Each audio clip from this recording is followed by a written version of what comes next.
you just get you to speak normally. Okay, let's see.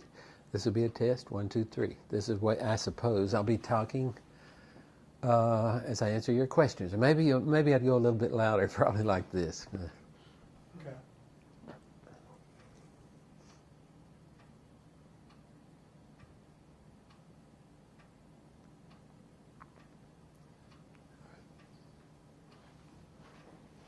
I'm just going to sit here. Okay. You just- Okay, you're going to talk to you. Conversation, yeah. Okay.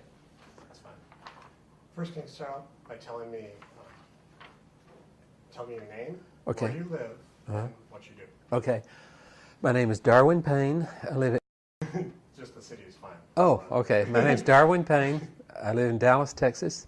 I'm a retired professor at Southern Methodist University. Where were you born? I was born in Van Zandt County, Texas, which is about 55 miles southeast of Dallas. And then I came to Dallas when I was 6 months old. So, pretty much been here the whole time. So I've lived here since I was 6 months old, except for a few little periods, college, Army, and working in Fort Worth for 3 years for the Fort Worth Press. Where'd you go to college? I went to the University of Texas at Austin, got a bachelor's degree in journalism there. And then I went to SMU, got a Master of Arts in History, then back to the University of Texas for a PhD in American Civilization. And how long did you spend in the Army? Well, the first time I went in the Army, I was there for 6 months. I was part of the National Guard. Went to Fort Knox, Kentucky. And then I was recalled to active duty in 1961 when the Berlin Wall went up. And so that time I spent just short of 1 year. Did you just stay here, or did you have to go? No, I went to Fort Polk, Louisiana for that term, yeah. And you've worked as a journalist before that? Well, I started, yes, after I got out of the University of Texas with a bachelor's degree, I went to work at the Fort Worth Press and worked as a reporter and editor there. And then I moved over to the Dallas Times-Herald in 1963 and worked at the Times-Herald through 1965. I had another 1 year stint at the Times-Herald working on the copy desk. Then I worked for a year full-time in television on the old newsroom show on Channel 13, which Jim Lehrer started, and then worked part-time on it for another year. And then, aside from that, I taught at Southern Methodist University. Yeah, I heard that newsroom show was pretty influential. It was a very influential show, had a lot of good people on it, and we covered the news in a little more in-depth than the television commercial stations did. And then how long were you a professor, did you say? I taught for right about 30 years. And so I retired 5 years ago, and I still teach a course every other semester in Dallas history. And Michael Hazel was one of your students at one time, wasn't he? Yes, he was. He was an undergraduate when I was first teaching at SMU. Mike Hazel was. And now you've written a book together, correct? I published a book that he wrote. And we've written one together, that's right. We did recently Dallas, Dynamic Dallas, an illustrated history, and Mike did all the photographs for it, and I did the written words. Yeah, so we did that one together. And then I published another book as a publisher. I have a little publishing company, and I did his book, Dallas Reconsidered, a collection of essays, which he edited, and he wrote a lot of the essays. And then what books have you also written yourself? I've written a number of books. Recently I've written several books on Dallas history. I did Big D, Triumphs and Troubles of an American Super City in the 20th Century, which was a review or history of the 20th century. I did a book, A History of Lawyers in Dallas, about lawyers, how they impacted the city and the Dallas Bar Association throughout its history. I did a history of aviation in Dallas, primarily on DFW Airport. And aside from that, I've done, first book I did was a biography of Frederick Lewis Allen, who is editor of Harper's Magazine and a prominent historian as well. I did a biography of Owen Wister, who wrote The Virginian and other books, and that was a book in 1903 that introduced the cowboy as a popular cultural hero to American life, and it sort of created this culture in which the cowboy was a hero. and a couple of other books I've edited. But and I'm just finishing a book right now, by the way, on Sarah T. Hughes, the federal judge who was here for so long and who swore in Lyndon Johnson on Air Force One, and did any number of other things. So what is it that you like about Dallas so much? Well, primarily I like Dallas a lot because I grew up here, I'll be honest. And of course, it's been a good place for me. I mean, I have family here, friends, of course. And it seems to me that it does have a lot of advantages. It's a good place to live. It's very conveniently located within the United States, and it's convenient to live here to get around in Dallas as well. So, so I like it, yes, I like it a lot. And I think it has an interesting history, too, that a lot of people don't recognize. And it's conceived of as a town, a recent town that not much ever happened to here, but the truth is it has a pretty interesting history. Do you have any political affiliation? I don't have an affiliation. I voted for both parties.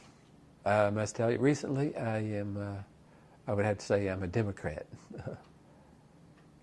Although I certainly have voted for Republican presidents. Go back to kind of the beginning of Dallas and how it started and what now is Dealey Plaza. Right. Well, Dallas got its very beginning right there at Dealey Plaza. There was a crossing of the Trinity River, and the river, of course, was located right near the old Red Courthouse. Now, it would be located at the Triple Underpass. When you go under the Triple Underpass, at that low spot, that's where the original bank of the Trinity would be.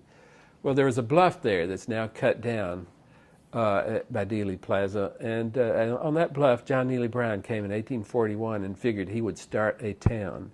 And he thought that was a good crossing point on the Trinity. It had a limestone base, and you had good footing to get across. The floodplain was not too wide at that point. It widens as you go up the river and down the river, and it narrowed at this point at Dallas. He thought there was going to be a national highway there. The Republic of Texas had announced a national highway, in fact, that would go up to some point on the Red River, and he figured it would cross at Dallas. And moreover, he saw the Trinity River. He saw navigation on the Trinity River coming about as far as Dallas from the Gulf of Mexico, and going no further than that, then turning around and going back. So he thought Dallas was the logical place for a turning basin, and he thought the city would grow. So he settled here. Unlike many other settlers, he didn't come to farm, he came to found a city. And so that's what he did in 1841. Do you think that cabin that's marked as his is his? That cabin that's located near the Dealey Plaza for years was marked as his original cabin in Dallas, but the truth is it's not.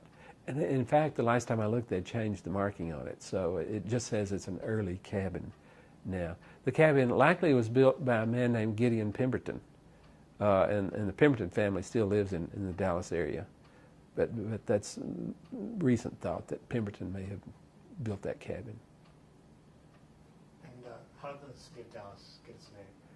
Well, the way Dallas got its name is very interesting, and in fact, nobody knows. What we do know is that John Neely Brown was asked about it, or was quoted as having been asked about it, and said that he named it for his friend Dallas. Now, who that was, we don't know. It could have been Alexander Dallas, who was a Commodore in the U.S. Navy. It could have been George Mifflin Dallas, his brother, who was a lawyer in Philadelphia. And for a long time it was thought that it was named after George Mifflin Dallas. But on reflection, you find that George Mifflin Dallas in 1841 or 1842, about the time that Brown gave it the name Dallas, he wasn't known. He became vice president with James K. Polk in 1845, but it's unlikely that John Neely Brown could have known him before that time, or even known of him until he became vice president. It is more likely that he knew his brother Alexander Dallas because of his naval exploits. And since Brown wanted Dallas to be a city with navigation as a central point, we thought maybe he picked Alexander Dallas. But the truth is there are a couple of other stories as well, and nobody knows. Now, the county itself having been formed in 1846, was named specifically for George Mifflin Dallas. I think there might have been thought to naming it Polk after President Polk, but there were other places with that name, and so perhaps they went for George Mifflin. And since the town was already named Dallas, then they thought they'd name the county Dallas as well. But the documentation of that is non-existent, really. Although we do know it was named for him as vice president of the county, but the city we don't know. Can you tell me kind of the story of Colonel Below? Well, A.H. Below was, of course, headed the Galveston News in Galveston, the most influential newspaper in the state. And he had determined that the Northeast Texas area was growing rapidly, and he wanted to start a newspaper in this area. So he sent G.B. Dealey, who had come over from England as a boy, and George Bannerman Dealey worked there at the Galveston newspaper. He sent him up to this area to scout a likely location for a second newspaper, or in effect a branch newspaper. Dealey traveled all over this area and then concluded that Dallas would be the best place for the newspaper, and so he went back and reported that to Colonel Below, who I think sat on that news for a little bit, maybe a couple of years, and then established the Dallas Morning News here in October 1st, 1885, as a full-fledged modern newspaper. And some have said that it's an example of an early example of a newspaper chain being a part of the Galveston Daily News, although it did have the Dallas Morning News as its name. What about Below's early history, like his Civil War? You know, the truth is, I'm unfamiliar with Below's early history. That's okay. What about Dealey? Do you know why his family came here from England? I don't know why his family came from England.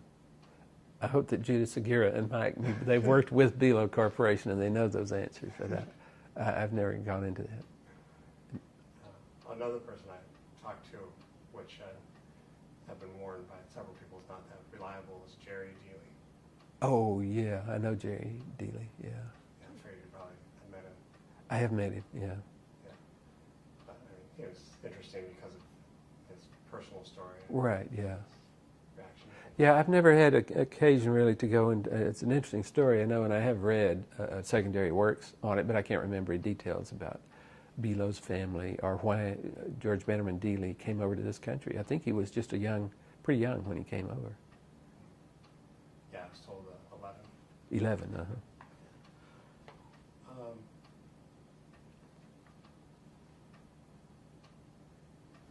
Did you know the name of Dealey when you were growing up in Dallas? Yes, I did know the Dealey name because when I was growing up in Dallas, I was very interested in newspapers. And from a pretty early age, wanted to be a newspaper reporter.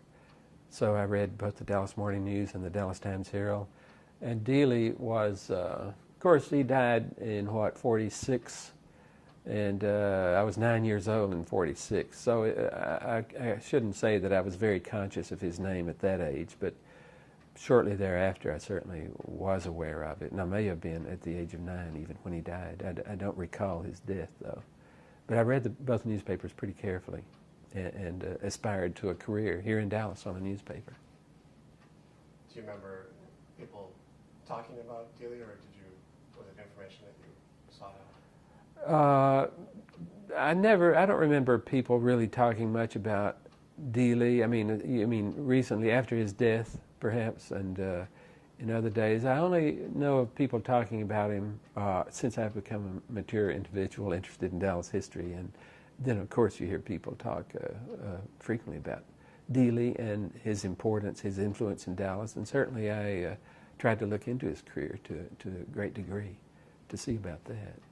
And what's your impression of the man after researching it? I thought he was a very honorable, straightforward, dignified gentleman with high hopes for Dallas. He had selected this site for the Dallas Morning News. Colonel Below had sent him here to work with the Dallas Morning News from the very beginning, and so he felt a certain ownership of it, and he wanted the city. He wanted the city to prosper, and he wanted his newspaper to prosper. So from the very beginning, he wasn't the publisher of the newspaper at the beginning, but he was the business manager for many years. He wanted the newspaper to do well. He involved himself in civic activities, and under his leadership, and under his, for the many years that he was associated with the newspaper, he pushed for civic improvements, and well, especially like the Trinity River project, moving the Trinity from its original site near the Triple Underpass out between levees. And he was very instrumental in getting George Kessler to be the city planner, to hire him to come up with the city plan. And he worked with Kessler considerably. He recognized at an early date, sometime probably 1910, 1912, he was, and you perhaps have heard this story, he was at the smoking a cigar at lunch, and he had walked down to the river and looked over at that wasteland, because it was a wasteland, and the river was a barrier for the expansion of the city in that direction. And he looked out over that land, and right behind him was the town, which was thriving.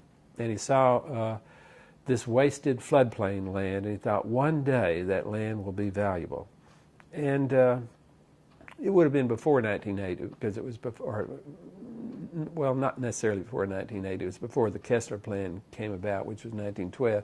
And he looked over that land and thought, it will be valuable one day. And he went to the courthouse and tried to find out who owned some of that property. And he determined to buy some of the property himself. That's all right. Okay. Do you want me to start over? Get away from your kitty. Dadgummit. It'll be good for the documentary. Especially after I take a drink of the water after the cat. He determined to try to find out who owned some of that property. He was unable to, but he wanted to be anonymous about it. So he went to the courthouse, started looking up records, couldn't determine it, and he got a friend to do the search for him.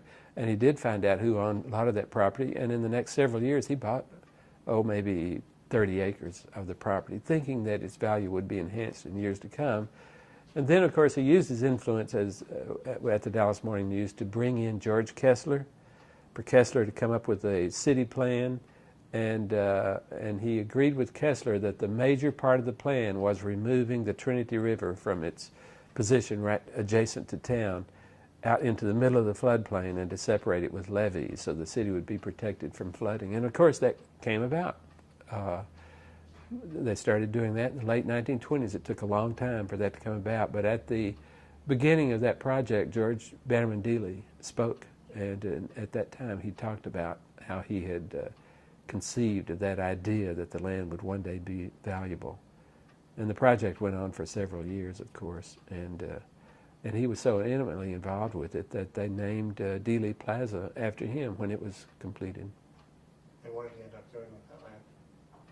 He had to sell that land as they, or he did sell the land as they worked on the levee, and he did not make, I understand, huge profits from it at all. I must add this, though. Of course, that land did become valuable, and if you're in Dallas now, you can see it, like Industrial Boulevard, the Brook Holland Industrial District, that entire industrial area along Stemmons Freeway was reclaimed from the floodplain. And that land did become very valuable, of course.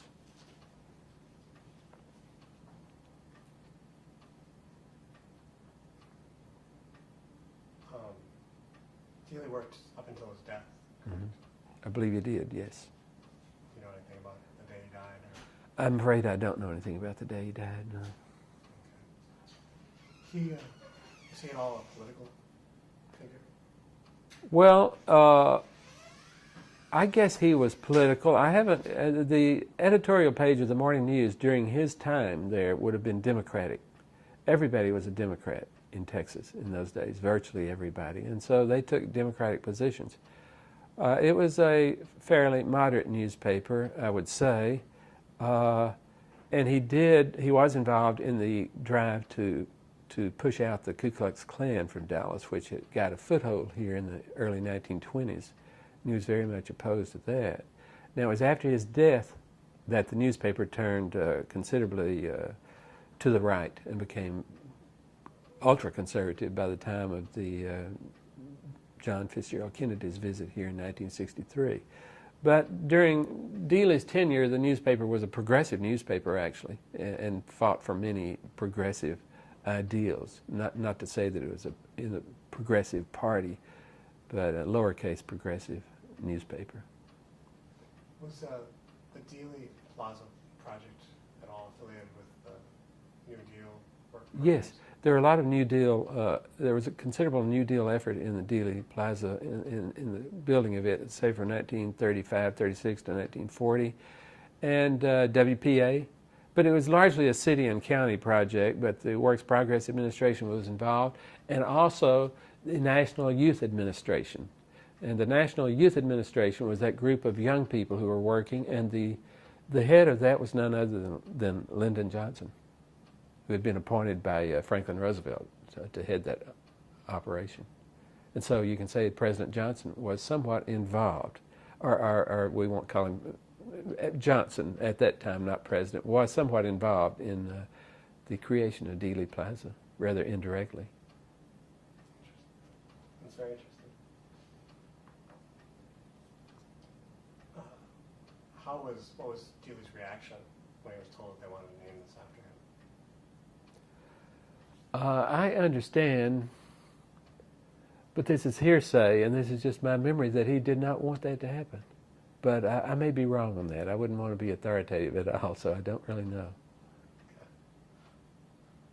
I know that a couple of years after his death, of course, they put the statue of him there, and it was, since he'd been tied into the project for so long, the other people wanted it named for him.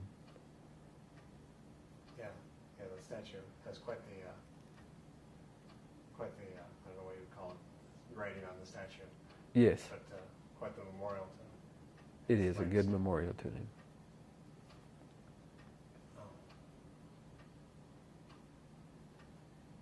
Is there any features of Dealey's character that would surprise people, or anything that the details of? Well, I don't suppose there's anything surprising about him at all. I think he was just what he appeared to be, very straightforward, upstanding individual who was pretty formal in his appearance and personality. So, what about his relations with his children? Well, I'm not sure, to tell you the truth. I wouldn't be able to speak with any authority on that. Do you know how the first successor, Ted, came to run? I think Ted, his son, Ted, just was the normal successor to his father, and under Ted it became considerably more conservative than it had been under his dad. And Ted had been trained in all aspects of the newspaper. He'd been a reporter, and then I think had worked in other departments, and became the successor to his father, because the family by then owned the newspaper. The family had bought the newspaper, or George Bannerman Dealey had bought the majority control of the newspaper in the 1920s. Until that time, it, of course, was owned by the Galveston Daily News and the Belo Corporation. But so the family had taken control, and the family could do what they wanted to. And even since that day, family members have been in charge of the Dallas Morning News. You know the story about Ted Dealey going to Washington, D.C. and consulting the president? No, I think that was Joe Dealey. Joe Dealey? I think so. That Joe, I could be wrong on this. You think it's Ted? Yeah. You sure? Yeah. Because Joe's the grandson that came after. Right. Ted. Okay, if it was Ted Dealey, we'll start. I know that story about Ted. Well, of course, I'm going to hedge by saying Mr. Dealey here. I'll wait for this thing to stop.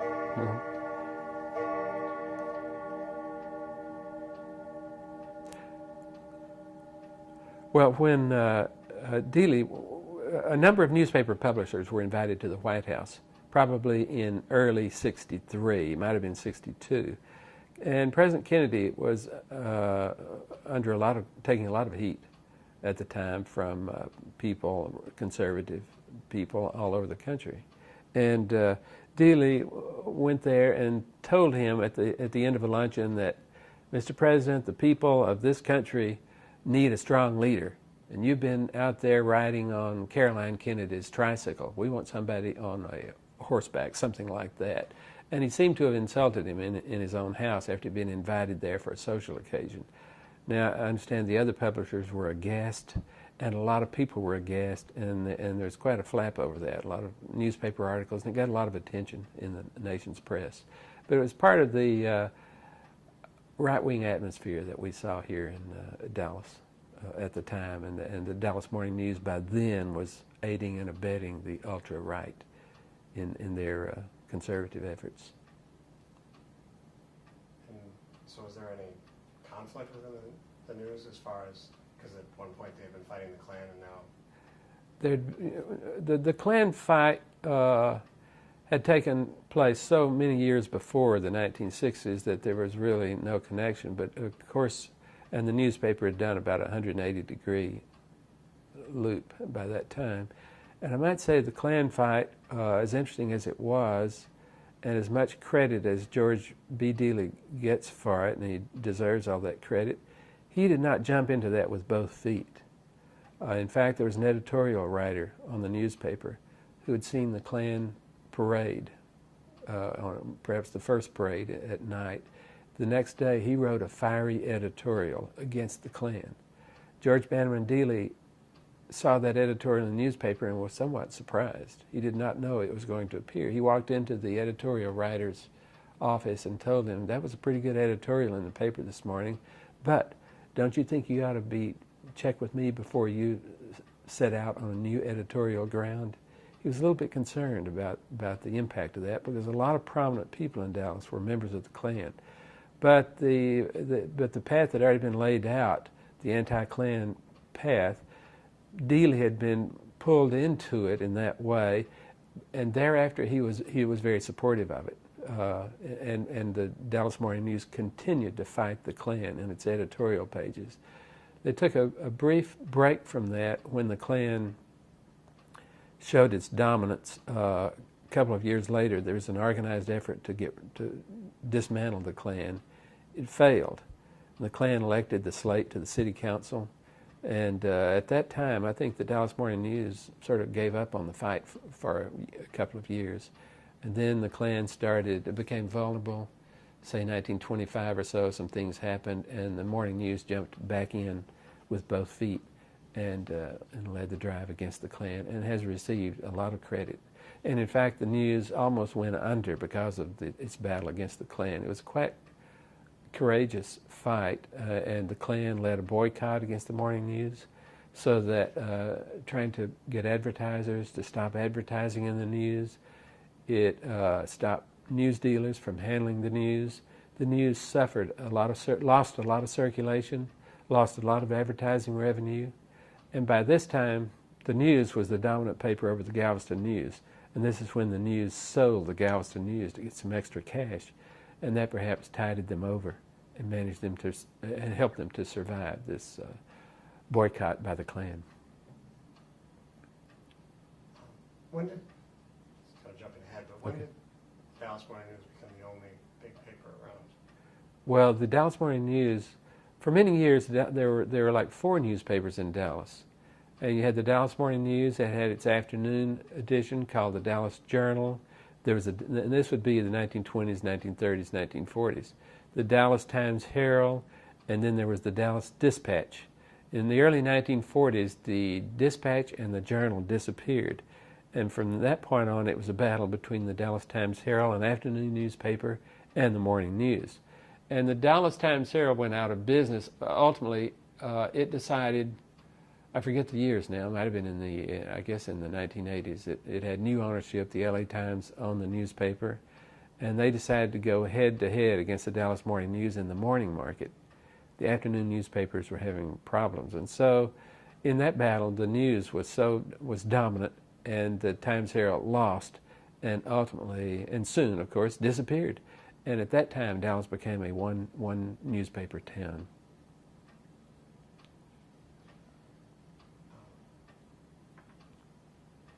Can you tell me about the restoration efforts on Old Red? Well, the Old Red Courthouse, of course, opened 1891, and over the years, I mean, it's a pretty old building, had begun to deteriorate, and I forget the year, probably in the 1980s again, it's when they stopped doing any business at all in the Old Red Courthouse.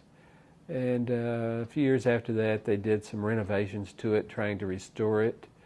And then nothing much happened as a result of that. And then a few years ago, of course, they started redoing it again. And the first floor now has been redone. You have the Dallas Visitor Center on the first floor, and the second floor will contain the Old Red Museum of Dallas history, Dallas County history and culture. And so that is scheduled to open maybe in about 2 years, in 2005 probably, perhaps late 2004. And then the upper floor is, maybe there'll be one courtroom that'll be renovated, and they'll hold court in that courtroom. Maybe a visiting judge or something like that. So what all will be dealt with in that museum? In the Dallas History Museum? Dallas County? Well, that museum will include things, the entire history of the county. And it's county commissioners and Dallas Historical Commission, I'm not sure the name of the organization, although I'm part of it, is, I mean, they've worked to restore it, and they're raising money, and a considerable amount of money has already been raised to do this. And I forget exactly what was your question again? Just what it's going to do. What it's going to do. What will the History Museum do? Yes. The History Museum will cover the entire second floor. It'll try to talk about the history of Dallas County and even the earlier days. I mean, it'll have, we hope, fossils and a lot of things about prehistory of this area. And then it'll have quadrants, the first segment being the history up until 1873, when the second railroad came to town. Then we'll go from 1873 to 1918, I believe is the year, talking about Dallas as a regional trade center.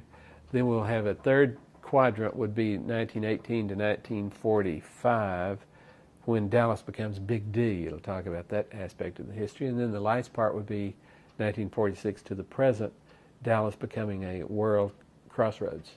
The fact that it's become a city that's has a lot of corporations that have worldwide enterprises, and some of the homegrown businesses are international now too.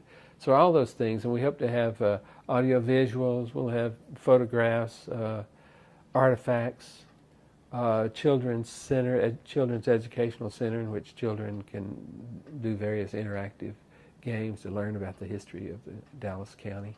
And we hope to include not just the city of Dallas, but the various county towns. We want it to be all-inclusive. And it'll touch on controversial subjects too. It's not just a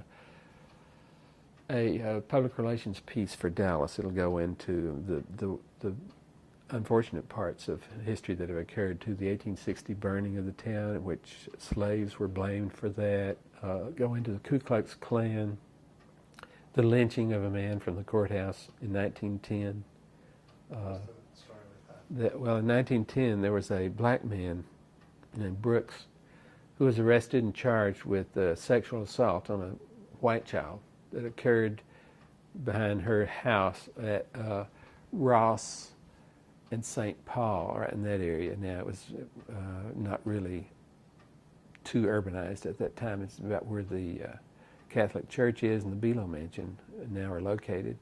And he had been arrested, and of course there was a lot of concern about this among the public, and there was a lynch attitude.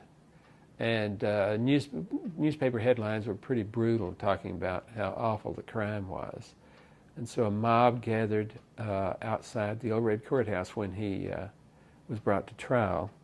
And on the first day of the trial, and police were summoned to help the deputy sheriffs protect the courtroom and the courthouse. But the mob was so big that it overpowered them, broke into the courtroom. Some of them had a rope. They put a rope around Alan Brooks' neck, threw the rope down to the people on the ground beneath. They pulled him out of that second floor window on the southwest corner and pulled him down. He hit on his head.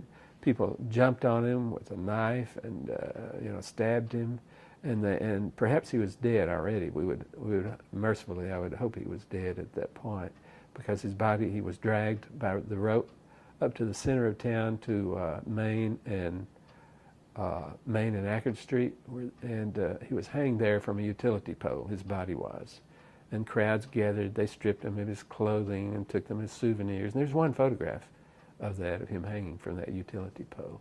So it was, and there was a grand jury investigated to see if it could identify the people who did that, some of the ringleaders. All the deputies testified, police officers, nobody would testify that they had seen anybody that they recognized. So nothing was ever done about it, although the grand jury did investigate it, but never charged anyone with it. So that was one of the seamier episodes of Dallas history. Another lynching had occurred at the site of Dealey Plaza. So the lynching, the hanging of Brooks, the pulling of him from the courthouse window occurred right there at Dealey Plaza. 1860, when the town burned, slaves were blamed for that. Interrogations were held, and 3 slaves were identified as the guilty parties, and those 3 were hanged as well, right there on the banks of the Trinity River at Dealey Plaza. Whether they were guilty or not, it was a vigilante mob that held like a kangaroo court and determined that these 3 were guilty. It was not a court of a recognized court, and so they were hanged. I heard that they kicked some people out of town for that too. Yes, there were abolitionist ministers, Methodists, who had been here, and they thought that these abolitionist preachers had inspired them to do it and had conceived of this huge plot, because there were fires in other towns in this area on the same day. And so it was very mysterious. There's an interesting Quarterly, I think 1946 or 47, which details all those fires. For a long time it was thought that the slaves could not have done that it was accidental. And perhaps it was thought because it was in times when you didn't think the slaves had the ability to organize in that sense and do that. But I think more recent thought is, when you have all those fires breaking out at the same time, not exactly the same time, the same day, and then others breaking out in that week in other parts of the state, it looks like it's more than a coincidence to me.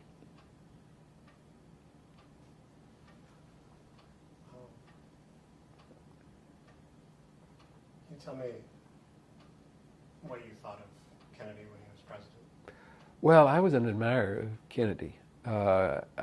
John Kennedy was the first person I was able to vote for, the first presidential candidate I could vote for. So I cast my ballot for him and thought he was a very important person, and I admired him and supported him very much.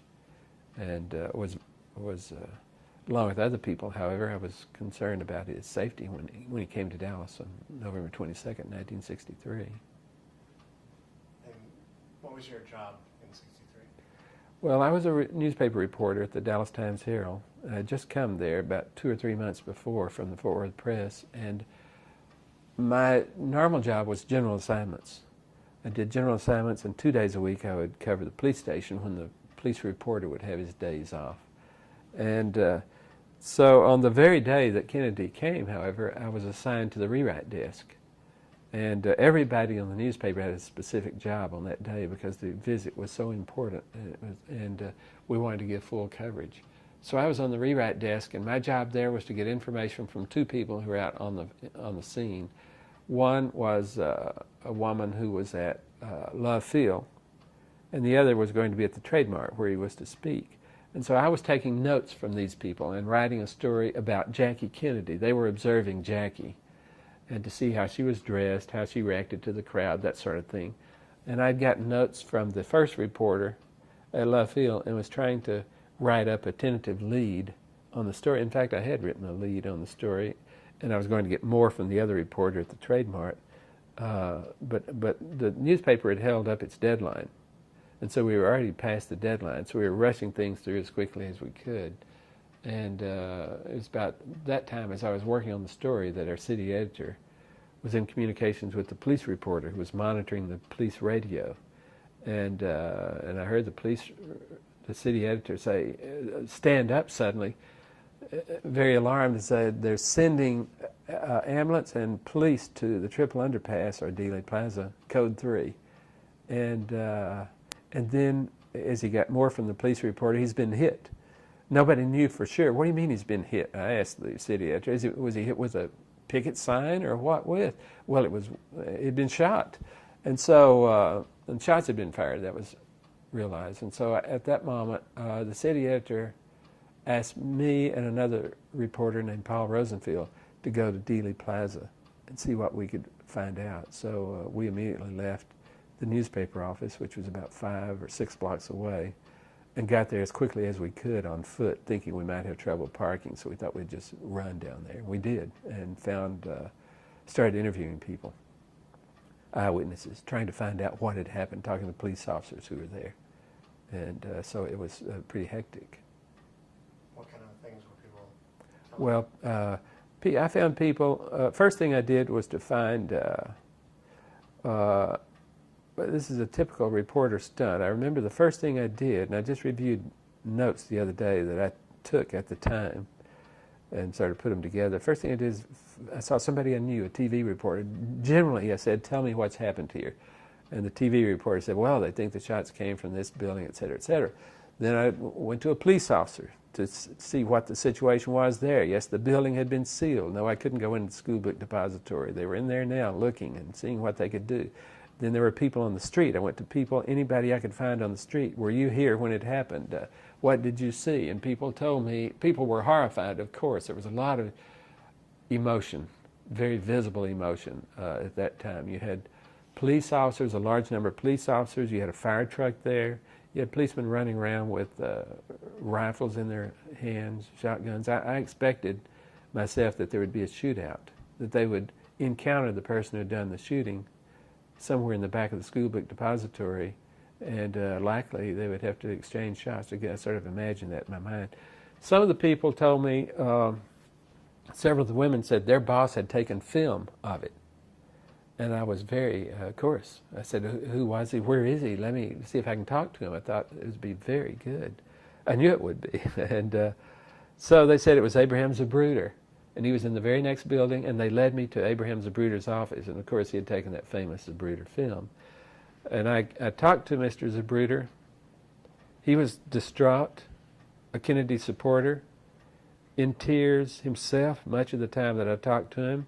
Told him that we could take the film to the Times-Herald, get it developed, and see what was in it, see if it was good. We would like to get stills from it to put in the newspaper, and we would pay him. He wanted to give it to the Secret Service, however, and he didn't want to give it to me or to the Times-Herald. I called, and I was in communication with the city desk at the Times-Herald, telling them what I was seeing on the outside the school book depository, just because I could see from the window. And he had a television set. Mr. Zapruder had a TV set on in the office. We could watch the network news at the same time. And I talked to the publisher of the newspaper.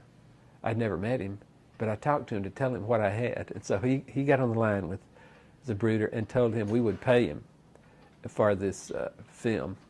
And but he would not do that. He didn't want to do it. And Mr. Chambers didn't say how much he would pay him either. But ultimately, the Secret Service did come in, and I guess Zapruder had called them. They came in, and they took him into a room there with, and I started walking in the room as well. And I had seen that there was a reporter with them, Harry McCormick of the Dallas Morning News, a veteran police reporter, sort of a legendary reporter. And so I started walking in the room too and said, no, who are you? And I told them, and they said, well, you can't come in here. This is, this police business. And I said, well, Mr. McCormick is there. If he's there, I have to be there. And so they told McCormick to leave the room. and so I got McCormick out. Then they left the building, and I lost track of them. I tried to follow them out of the building. I was going to go with them wherever they went, and they got on one elevator. I didn't get on that one. I couldn't, and I lost track of them. I went back to the school book depository then, and by then, about that time, they decided to let reporters into the building, and there'd been a couple in there early on who had been there accidentally, sort of Kent Biffle and Pierce Allman, and another cameraman. But I had not. But now they let anybody in, any reporter who wanted to go in. So I was taken through the building, went up to where the Oswald was, and saw where he had barricaded himself, and looked out the window and all that. And after that, I went back to the newspaper. It was late afternoon by then. Our editions were finished. We'd done several editions, and I went back to the newspaper. And the city editor came to me and said they'd learned that Lee Harvey Oswald had been arrested. I had heard that, by the way, I knew that. And they had his address. And so I went to Lee Harvey Oswald's rooming house, which was over in Oak Cliff, 1026 North Beckley, and interviewed people who lived in that rooming house and the woman in charge of it, officials, law enforcement officials who were there, and got a lot of information there. And went back to the office and tried to did write a profile of Oswald for the next day's newspaper. There was a lot of wire copy by then, my notes, other notes, and I put them together for the story in the Saturday edition of the Times Herald. And so what I'm trying to say is, since you were working on this story, I imagine you didn't see as much of the television coverage that everybody else was. That's right. I did not. Since I was, except for the time that I spent in Abraham Zapruder's office, I did not watch television that day. I think late at night, I must have gotten home 11 or so that night, maybe 12, maybe 1 a.m., I don't know. And maybe I watched some television then. And then Saturday, I did watch television, though, the next day, and saw the mob scene at the police station. As it happened, on that Saturday night, was my regular day to go to the police station.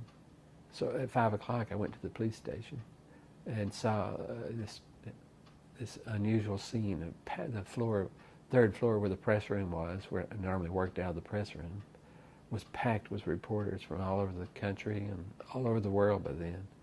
So it was quite a sight and very, very hectic, very hectic. And so Oswald was brought back and forth a couple of times out of the homicide office for interrogation. You had officials giving brief press conferences and talking about what they had learned. And so that was quite a hectic evening for me. Do you remember at what point during that day you heard that the president was pronounced dead? Yes, that, of course, on Friday. I think when I was in... I feel quite certain when I was in Mr. Zapruder's office, the president was pronounced dead. And we heard the reports saying that he had been wounded, seriously wounded, perhaps fatally wounded.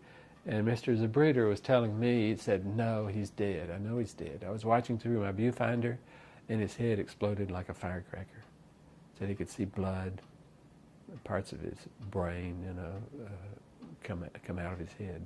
And so he was confident. Television news did not report that he was dead, but Zapruder knew he was dead. And I accepted Zapruder's viewpoint. And I think it's probably when I was up there they finally said that he was pronounced dead. It was quite traumatic for me. For one thing, I had covered him.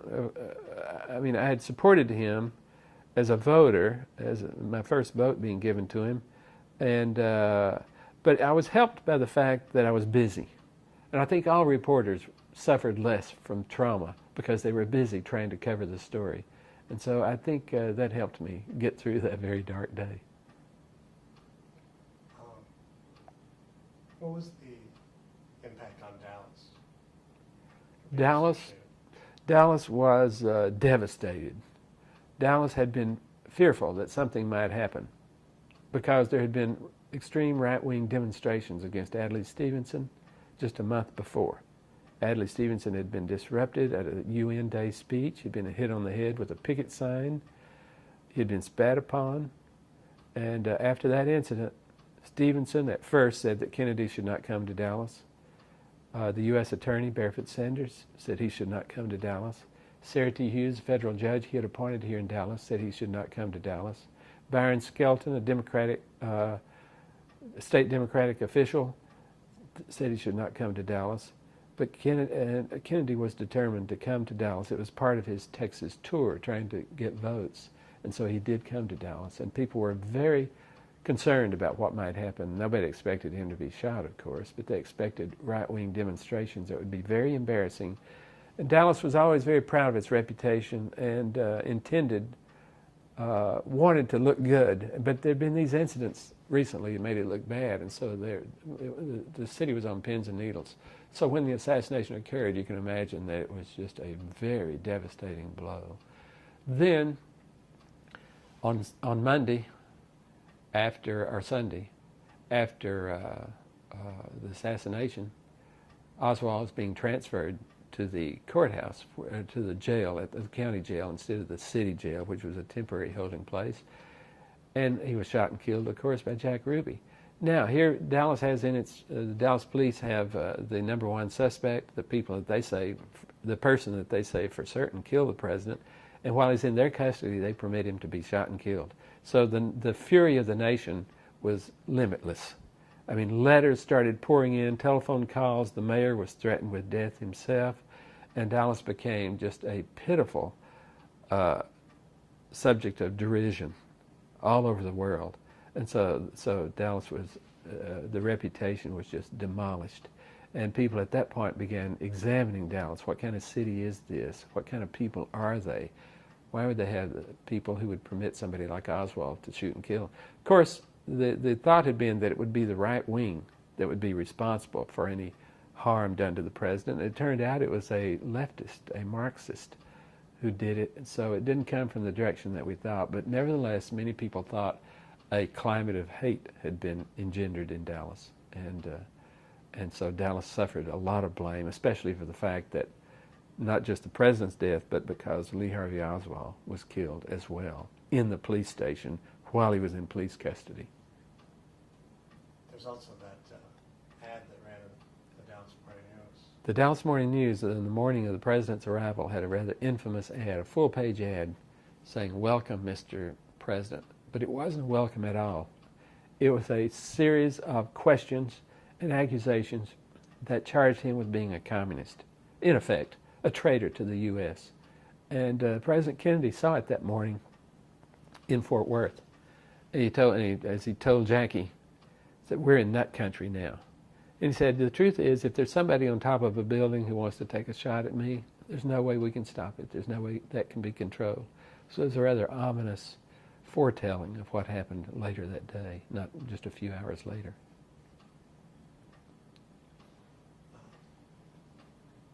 Did you have any personal experience with people who disliked or even hated Dallas after that event? I did not have any personal experiences with the people who hated Dallas after that, although I'm certain that I did encounter people from out of town. I didn't travel a whole lot then, but I suppose I encountered people who would ask me about the city, but I didn't have any of those personally traumatic stories that so many people did have. Do you know what effect it had on the Dealey family to be so associated with? I know that Joe Dealey, this I'm correct on, I think, Joe Dealey and Ted Dealey were there. Joe Dealey was, in effect, head of the newspaper at that time. He had been out of town when the ad had come through, and Ted Dealey had approved the ad. Joe Dealey was very upset and told his father that, "Gee, I mean, how could we have done that? We invite someone to town, such as Kennedy, and then we insult him with an ad like this." And I think Ted Dealey said, "Well, okay."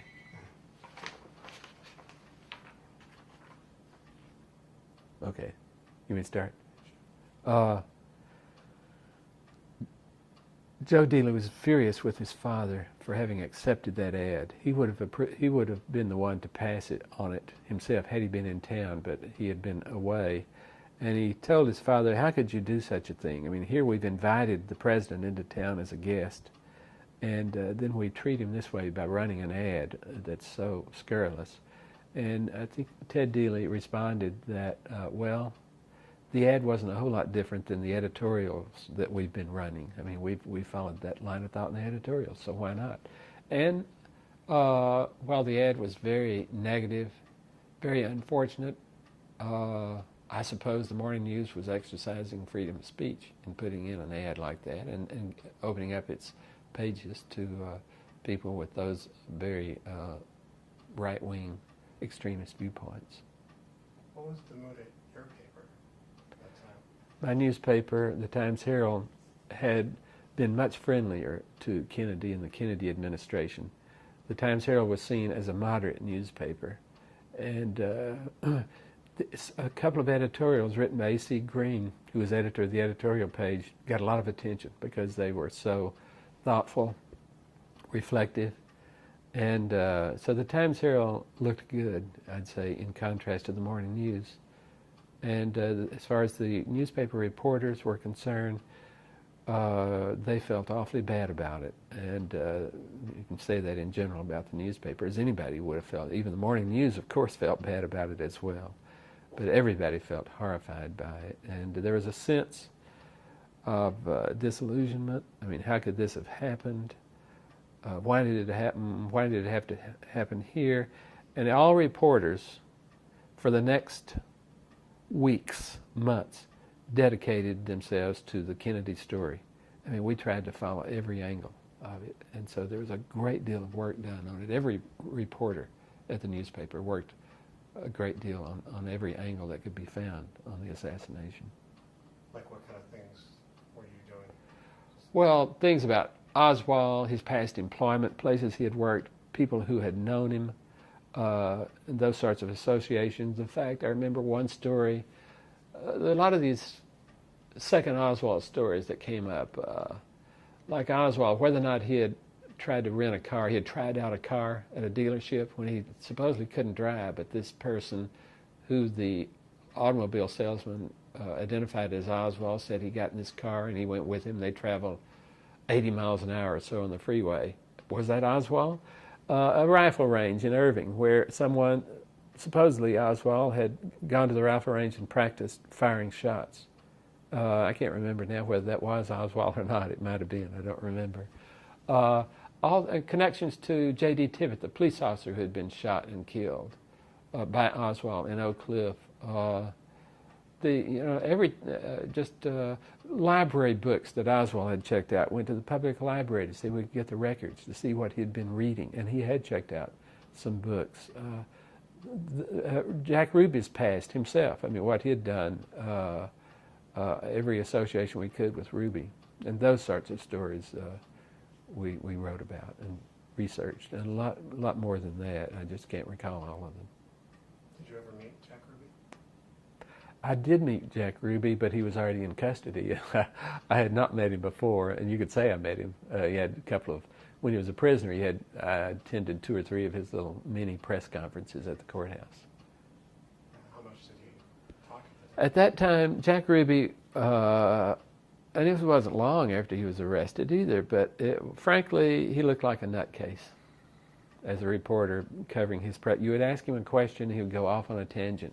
You could not make a whole lot of sense out of what he was saying, I must tell you. Talked about conspiracy against Jews and all that, and he being one of the victims of that. And he didn't deny having shot him, but I mean, he would go on and on and on about something. You could not get a very straight answer out of him. He was so caught up in it. I mean, by the time I saw him, it would have been within a year.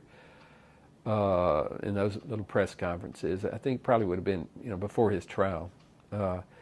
He was losing his grip, I think. What do you mean conspiracy against Jews? That the fact that he was a Jew, it was very nebulous. The fact that he was a Jew was led to some of the charges against him, and that he wasn't being treated fairly, something of that nature. It was pretty far-fetched.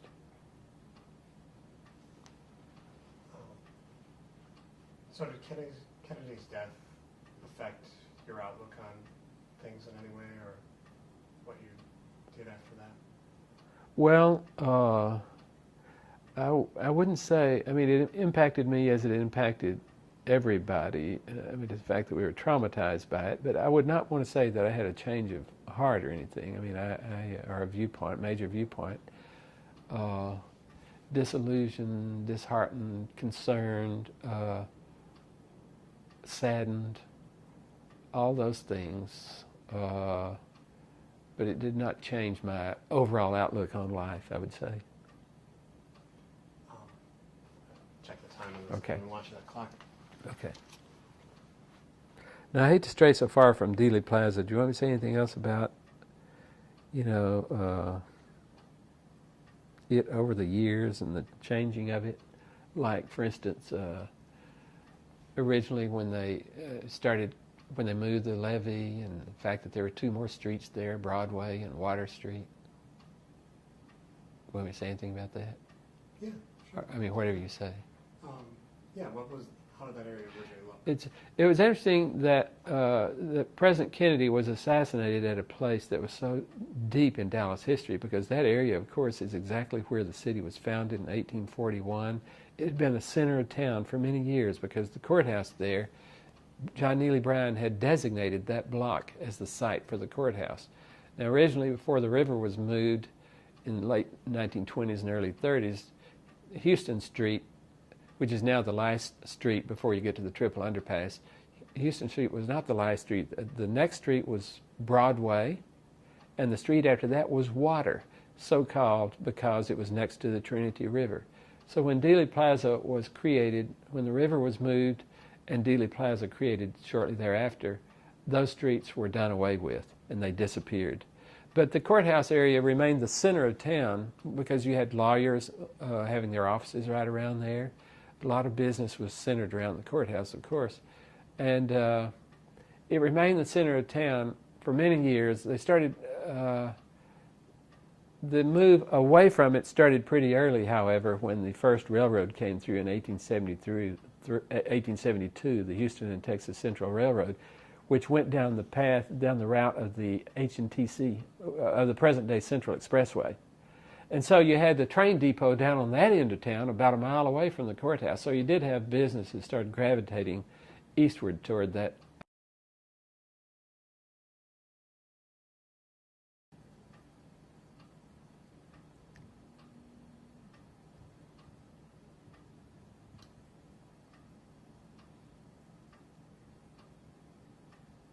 If you can just talk in normal voice. Okay. When I start, I'll talk some more about the courthouse area and how long it was, and the Dealey Plaza being part of it. I mean, Dealey Plaza not coming along though until 35 or so, or 40. So there's no Dealey Plaza. Why do I want to talk about that? I'll get into it. Okay. Of course, there was no Dealey Plaza until late 1930s, early 1940s. That area had been just part of the courthouse square area. You had Houston Street, and then you had two more streets. You had Houston Street, Broadway Street, and Water Street, which was right next to the Trinity River. So all those were taken away in the late 30s when they built Dealey Plaza, and they disappeared as streets. And Dealey Plaza was a wonderful gateway into town. Very modernistic and thought to be a great improvement because you could come into Dealey Plaza under the Triple Underpass, and you had your option. If you want to go, you could go down Elm, Main, or Commerce. You had all those options, so that seemed to be a great benefit for travelers. Were all of them going two directions? They were all two direction at the time. Those streets later became, except for Main Street, Commerce and Elm later became one-way streets, and Houston Street became one-way too. But until recent times, by recent times I'm talking about 1970s or so, all those streets were two-way. And so in Houston Street you could go either direction. Same with Commerce and Elm Street. Do you know who gave the nickname the front door of Dallas? I think that nickname surely came about just at the time that Dealey Plaza and the Triple Underpass were created. And that was the design for it to be the front door to Dallas. Up to that point, it had been, rather seedy, I think. There was not a whole lot on Water Street or Broadway. and you know, they did not look good as you came into Dallas. And now suddenly, instead of having just these streets with not much on them, before you got to the courthouse complex on Houston Street, suddenly you got this nice park-like plaza, Dealey Plaza, with those beautiful colonnades on either side, one name for John Neely Bryan, and one name for Alexander Cockrell and his wife. And then you had the reflecting pools at the front. And then, of course, ultimately you got the statue of George Bannerman Dealey. So it was, and it's always been well maintained. A lot of grass, and quite a lovely area. What about the nickname you mentioned before, Big D? Big D. The nickname Big D came about in the 1930s, and I think it came. And I tried to research this a bit. It first started being used just after the centennial in 1936. Before the centennial, Dallas considered itself to be a small, insignificant town and would never refer to itself as Big D. After the centennial, the city started getting a lot of national publicity. And suddenly, I don't know who gave it the name Big D, but suddenly you can see in the Chamber of Commerce literature, they refer to it as Big D. And I happen to have a personal story. I remember the first time I ever heard the term Big D. I must have been 7 or 8 years of age, 1944, let's say, 45, and we lived in South Dallas at the time. I remember being on 2nd Avenue and hearing two black men talking. I don't know why I was overhearing their conversation, but I heard one of them in the conversation by saying, "Well, I've got to go down to Big D now," nodding his head in the direction of the buildings downtown. And somehow, that was the first time I'd heard Big D, and I remembered it. I mean, I guess I kept hearing it after that, too, but it made an impression on me. It was interesting to me, too, in retrospect, that he was referring to downtown as Big D, not the entire city, because he was already in the city. I got to go down to Big D, where the buildings were. The name was popularized, by the way, further in the musical, Frank Lesser's musical, The Most Happy Fellow. In the 1960s, there was a song in there called Big D. And Big D, it mentions Neiman Marcus and landmarks in Dallas. When you think back on it, what's changed the most about Dallas in your lifetime, and what's stayed the same the most? Well, the thing that's changed the most, several things have changed. Of course, you've got the huge buildings downtown. We won't necessarily talk about the physical changes, though, although they're considerable. But one, you have integration of whites and blacks. When I was a boy growing up here, schools were segregated. Black communities were spread throughout town, but they were pretty tight and compact in those little communities. So that's definitely changed. And the second remarkable thing to me is the arrival of so many immigrants from all around the world. We have people from, I mean, as you know, it's no surprise to people nowadays, but we have people from throughout the world. You see them everywhere. Anytime you go into a grocery store, bank, post office, you see people and hear them from all over the world. And that, when I was younger, a boy growing up, that didn't happen. You had white people, you had blacks, and you had a few Hispanics. And that would be the diversity that you saw at that time. And those were pretty widely separated. And what stayed the same the most about Dallas? What stayed the same about Dallas? Well, to me, the changes were gradual. Consequently, it's hard for me to identify a great change. It's always been somewhat the same to me, I guess, since I have family here, friends, and those stay the same, except they age naturally, of course. So I guess I don't know what to say about it other than that, really. I mean, do you feel like you still live in the same city that you grew up in? What does it feel like? You know that thing, you can't go home again? I don't feel as if it's the same city, really.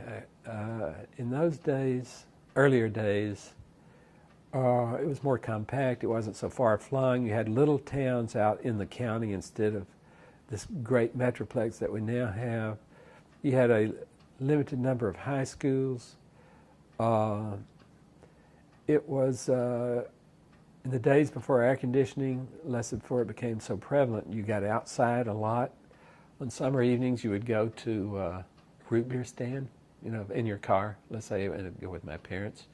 Watermelon stand in the summer and eat watermelon. You'd go outside at night, sit on the porch, and that has changed. That's definitely different about the city.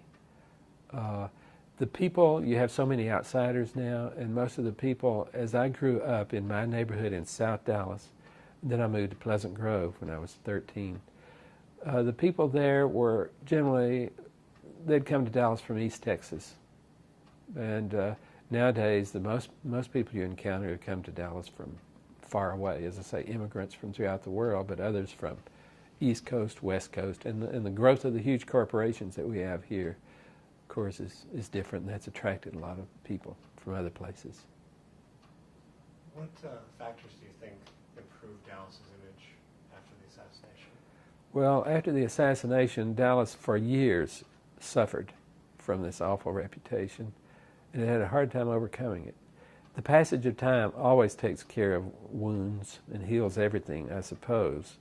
But there are several things that happened for Dallas. One, economically, the city did not suffer as most people anticipated. Despite the bad reputation, the city continued to grow and new business continued to come into Dallas. So it did fine economically.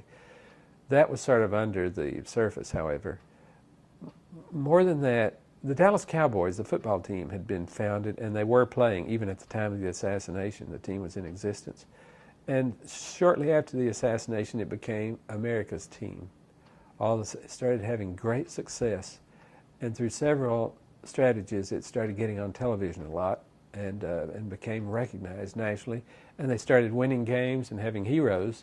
And so when a sports fan and many other people, instead of thinking of the assassination with Dallas, when they first heard the term Dallas, they thought, oh, Dallas Cowboys football team. Then just after that, another television show came along, Dallas, the TV series. Gained a great audience around the world too, and I was traveling some by this time, and I was sort of there in a transition period. When you would, let's say, go out of the country, someone might ask you, you said you're from Dallas. Oh, you killed the president there, huh? Then after the TV series Dallas came on, and after it had been in existence for a few years, people started, when you said you were from Dallas, oh, yeah, well, do you know J.R.? And that sort of thing. So the image of Dallas, suddenly people started thinking about that TV series as well. And then you had assassinations occurring in other cities. Memphis, you had Martin Luther King Jr. assassinated. Los Angeles, you have Robert Kennedy assassinated. People began to realize that, well, this could happen in other cities as well. It doesn't mean the entire city is to blame. And people began to recognize that about Dallas as well. So gradually, its reputation was transformed, and nowadays I believe the city pretty much has forgotten the trauma of the Kennedy assassination. It's put it in the back of its mind at any rate, and it's just not traumatized by that. Do you know when exactly the Cowboys started becoming America's team? I think it would be in the mid-1960s that they were called the Cowboys, America's team.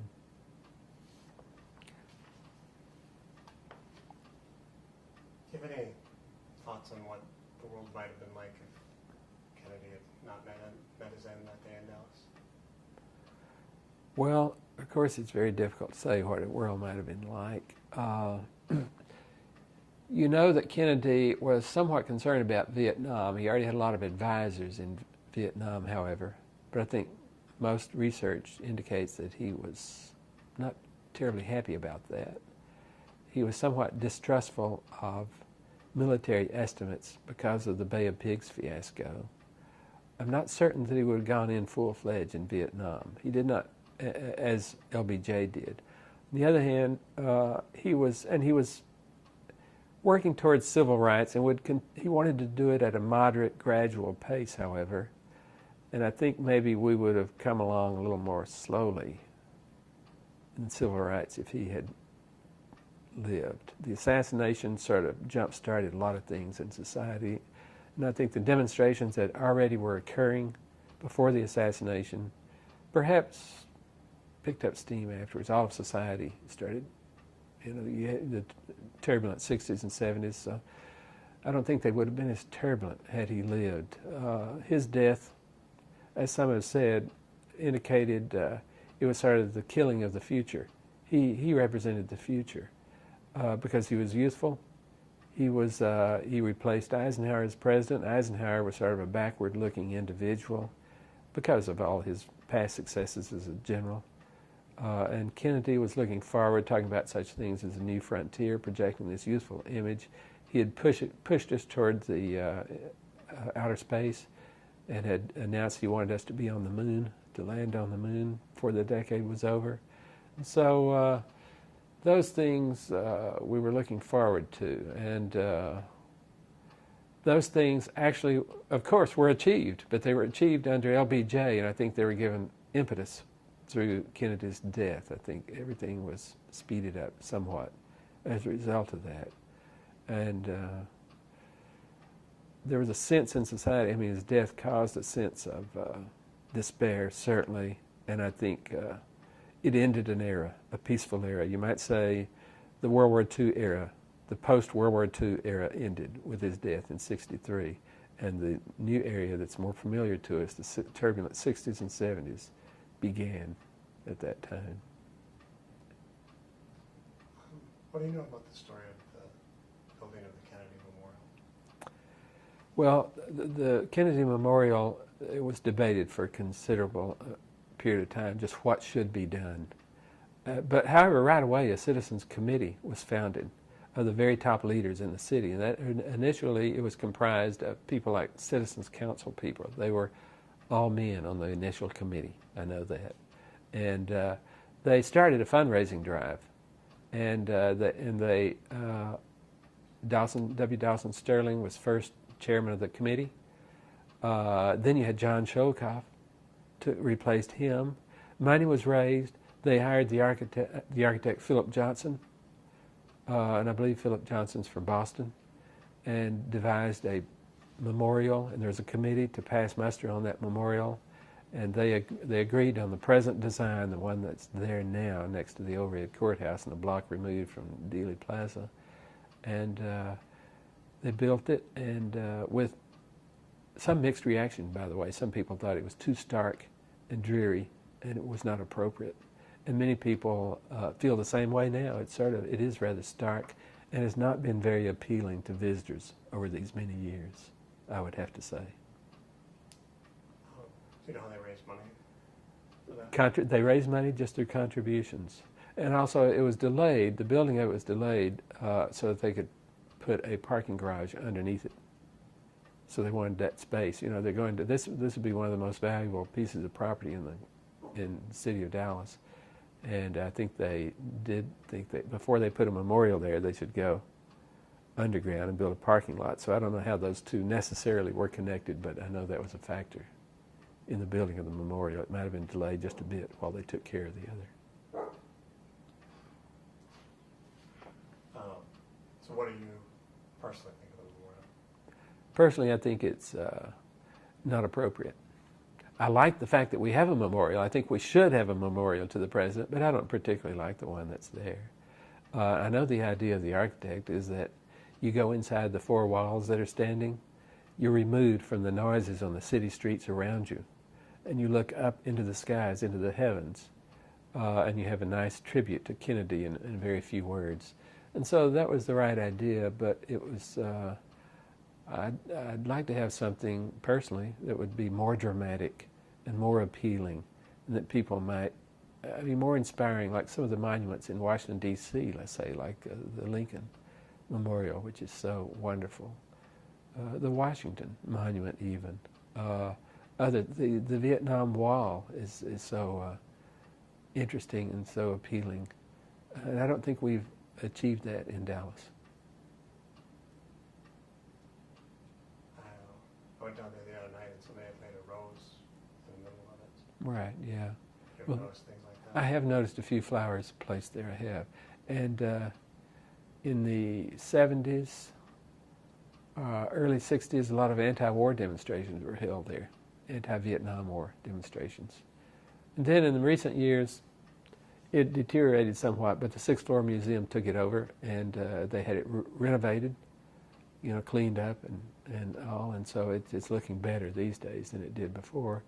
And I understand there has been some talk in recent months about moving the memorial to another site in the general area, but moving it off that block, tying it in with a redevelopment plan for the entire courthouse area, which would be a very risky thing, I believe, because Dallas the memories aren't that distant. Dallas having suffered from its image and being hostile to Kennedy, let's say, before he came, and all the trauma of that, if we now started toying with the memorial and moving it to a less desirable site, I'm afraid, as far as the image is concerned, that Dallas would not come off too well. What about the story behind the creation of the museum, sixth floor museum?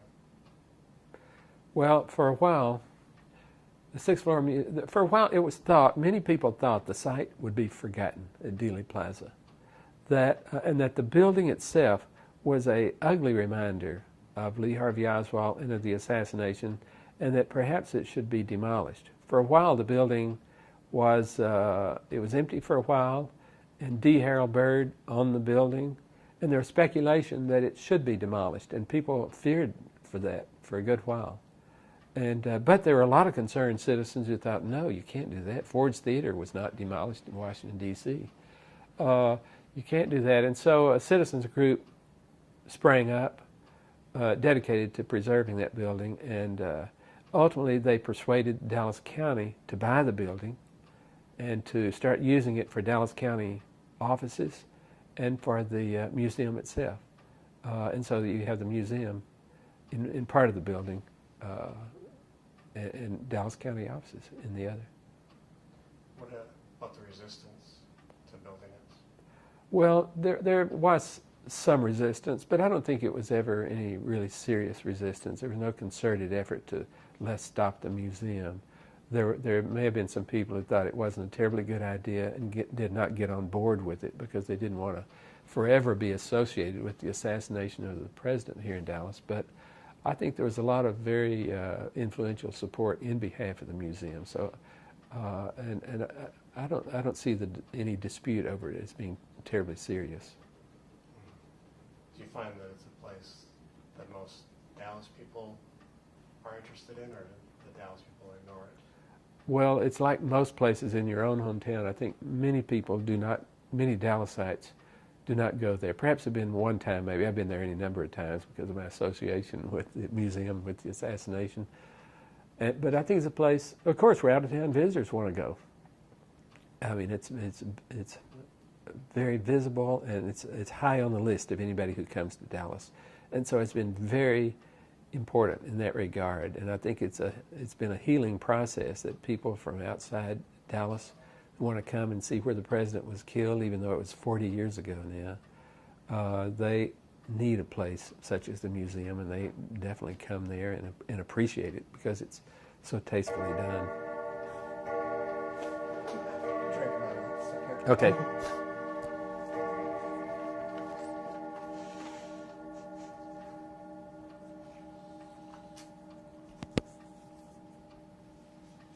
So do you ever take guests there? You have people who want to go? I have not. I haven't had. No, but people who come here, and I've visited with guests who have been there on their own, but I haven't taken anybody there myself. Truth is, but I would if anybody wanted to. And,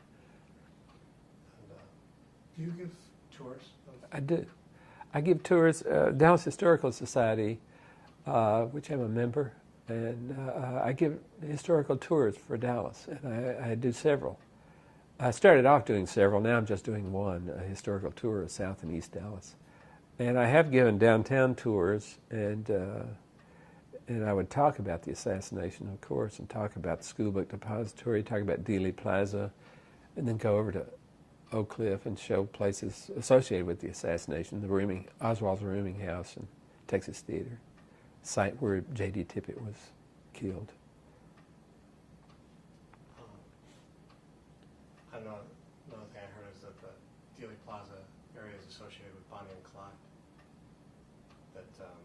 that she used to work with? Oh yes, of course, Bonnie and Clyde. Bonnie used to work at a cafe right on Houston Street, and as a waitress there. And a lot of the sheriff's deputies knew Bonnie, and in fact, one of the restaurants where she worked at, Marco's Cafe, I think was the name of it, Marco's Restaurant, was the father. He was the owner of the restaurant. Was the father of my sister's late husband. So her father-in-law owned the cafe where Bonnie worked there on Houston Street. Where would that be on Houston?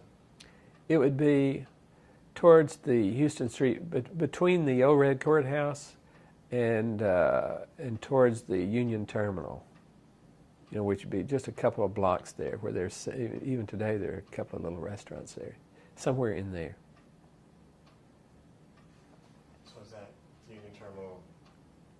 So is that going in front of you? That's or going on the other side of the. If I'm facing the front of the red. You're facing the Red Courthouse. It'd be to your right. To your right. Yeah. So just off of Dealey Plaza. Yeah. Just off of it in that direction.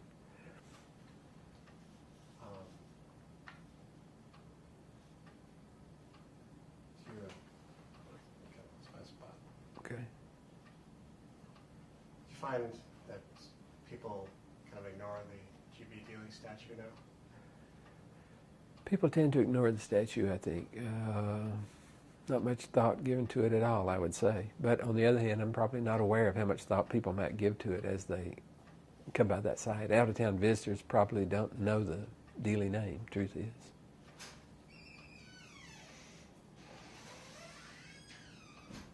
How do you feel about that? Oh, it's just natural, I think. I mean, I don't have any, I see no particular need for them to revere it. I mean, although it's very important to Dallas, I don't suppose you can expect out-of-town visitors to pay a whole lot of attention to it, or Dallas people for that matter. I mean, there's a lot of a statuary around that they pay no attention to, I'd say.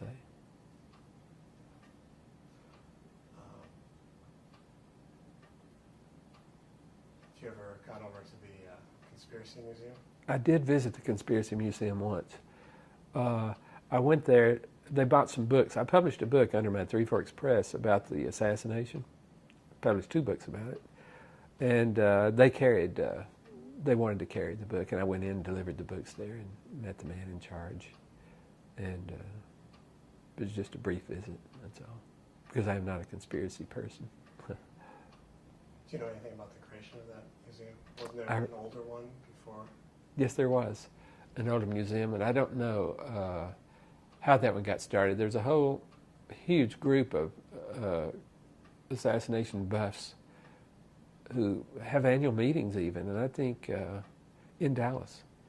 And somehow out of all that, they started the Conspiracy Museum because they wanted what they believed the true story is not being told in the 6th floor museum, and wanted to have an outlet for all these conspiracy publications. And if you've been there, there are tons of publications. And maybe they're fewer now, I don't know. I think the excitement has diminished over the years, and the number of people who are involved in studying the assassination have diminished.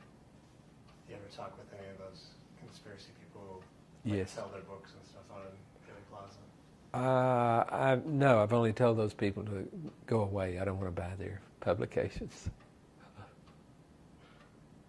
I don't ever want to identify myself with those people as having ever been involved in any part of covering the assassination, because you don't want to get into conversations like that. Yeah. I don't know how knowledgeable the salesmen are of those publications. Yeah. Were you, obviously you were in the area, but did you involved at all when Oliver Stone came to town? I did not at all get involved in Oliver Stone visit. I was very interested in what he would do, and I was interested in the movie, and I saw the movie, and I was dismayed by the movie because of the license it took. I mean, so many distortions in it that I thought it did a great disservice towards history. a lot of things. I thought they were so wrong. Oswald became a very minor character and was seen as a patsy. There was a fictitious person created in Washington, D.C. who talked about the plot to get Kennedy, unidentified person, never happened, of course. It talked about a newspaper being published in another part of the world prior to the assassination, telling about the assassination going to occur. It was, of course, lent great credence to Jim Garrison, whose work has largely been discredited. And it led to all sorts of doubts in the American public about the assassination, even more so than we had before. Sometimes it's a good thing to stir up those things, but people got it confused with history, and it was not. And I don't know that he intended it to be accurate history. And in fact, after the movie came out, they did, push was put on to release more records, and some of the, I think, information was released after that, and of course that was a good thing. Do you know anything about just Oliver Stone's dealings with trying to get the sixth floor museum? No, I don't know about that. Did you witness any of that when they were filming down there? No, I didn't see any of the filming either. No. I was pleased, I was interested to see, however, this small story.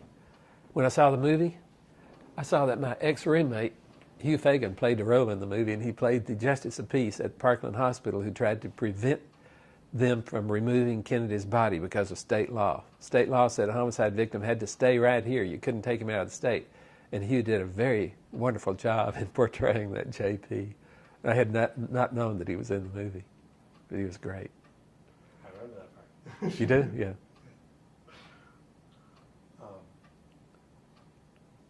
So, your feelings on the assassination was? I believe that Lee Harvey Oswald acted alone, that he fired 3 shots from the schoolbook depository, that he was not part of a conspiracy, that if he had been part of a conspiracy, we would have heard about it by now. It is almost impossible to keep a secret of that magnitude. All his actions, by and large, I think pretty much can be explained. A rifle, after all, was found on the 6th floor of the schoolbook depository. Palm prints seemed to match him. He obviously was the person who shot J.D. Tippit, the police officer. He obviously was the one person who fled the building afterwards. When he was arrested at the Texas Theater, he tried to shoot another police officer. The officer prevented that just by jamming his thumb in front of the firing pin. And he had made a desperate plea the night before the assassination with Marina, his wife. He had gone out to Irving, where she was living, because they were separated. He begged her to go back to him. She refused. He took off his wedding ring and a considerable amount of money for him, like $100 or so, and left it on that dresser, and then went back and the next morning rode into town to his job at the schoolbook depository. I have the feeling that he had been an individual who had been greatly disturbed, who tried to make a mark in history. At first, he had gone into the Marines.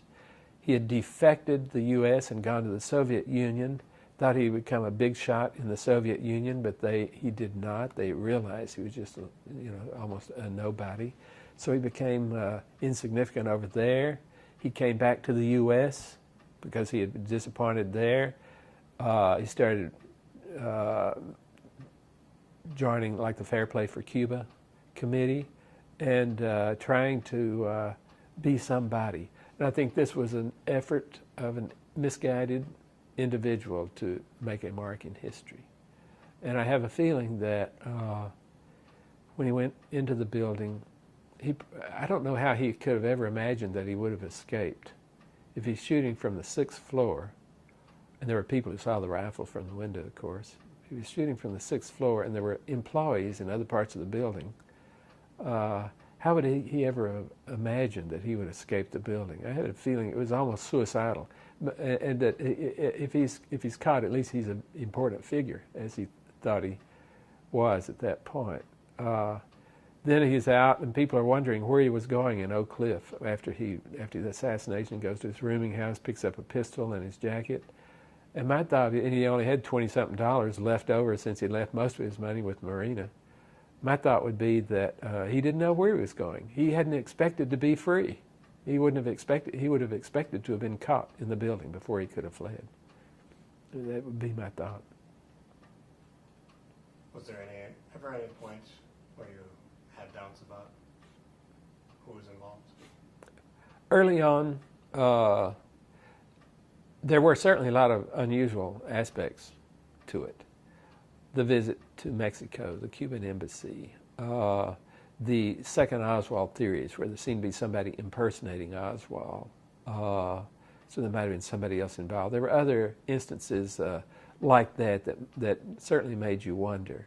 And but I've pretty much concluded, I have concluded in my own mind that actually he did it alone. Do you ever think there's anything that can convince can convince the people who are looking at conspiracies that, I don't know, do you think that a piece of evidence could ever emerge that would be accepted? A piece of evidence that would absolutely convict him in the minds of everyone? I don't believe so. I don't think any such piece of evidence will ever emerge. People are still theorizing about Lincoln. People theorizing whether Billy the Kid was actually actually was shot and killed himself. Those sorts of things have a life that goes on forever, I think.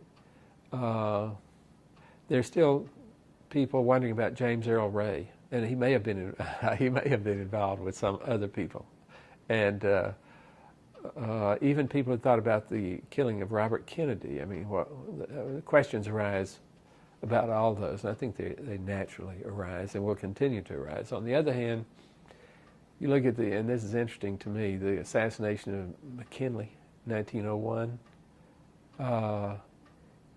40 years after, or 50 years after his assassination, in 1951, let's say, nobody paid attention to the fact that that marked the 50th anniversary. I have a strong feeling that the 50th anniversary of Kennedy's assassination, there'll be a lot of attention paid to that. So it's interesting how the times have changed. You think that's times changed, or just the popularity? I think what's changed is the media, actually. When McKinley was killed in 1901, it wasn't on television. There was no film of it. People relied on the newspaper. There was no radio. So news filtered slowly. I mean, you did read about it in the next day's newspaper, of course, but it didn't have the impact that the assassination of President Kennedy did, and the reinforcement of that by the media, which was so prolific and so much a part of society at that time. And moreover, it's the image, I think, of Kennedy as the young man whose life was cut short. McKinley being considerably older.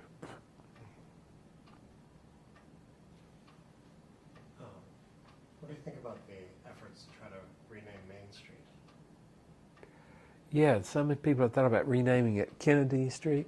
I don't like to fool with history that way myself. I like for Main Street to continue to be Main Street. I like a certain permanence about such things. Now, naming a school, something new, that's great.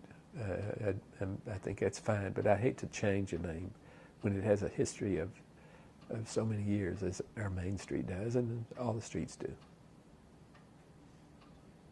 And what do you think the future holds for Dealey Plaza? Well, I know there are plans right now to redo that whole courthouse area. And I've never seen all the plans, however, and it's a mystery to me, truth is. I don't think it's been written about in the paper, but I think rather vaguely. And whether or not it will occur, I don't know, but I hope that Dealey Plaza will remain the same as it has since, let's say, 1940. I know there's a proposal right now to sort of redo it even, but they're only talking about restoring it. I mean, working on the concrete and the landscaping and that sort of thing. And that's fine. You have to maintain anything, but I'd like for it to remain the same. What do you think it'll mean to people in the future? Do you think people are still going to come here? I think people will continue to come here and to Dealey Plaza, even though the people who come here now, so many of them weren't even born when Kennedy was president, when he was assassinated. And I suppose people, I have a feeling after every 10-year anniversary, however, that the attention will be less than it had been before. And I would have a feeling that after the 50th anniversary that there will be less attention paid to it, because I think there will be a pretty big memorial on the 50th. But thereafter, I mean, so many things will have happened. I think it will fade into the past.